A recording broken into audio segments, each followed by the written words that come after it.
6 августа к вам обратилась ваша знакомая старая, да? Попросила внести вас,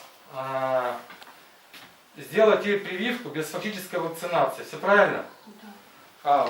Она скинула вам паспортные данные, СНИЛС, страховой полис.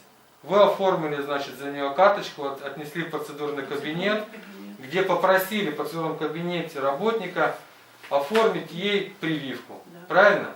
Прививка была оформлена без фактической вакцинации. Все верно? Ну да. Ваша функция какова? Сделать инъекцию. Эффективные инъекции у вас проходили? Нет. Точно? Точно. Ну, смотрите.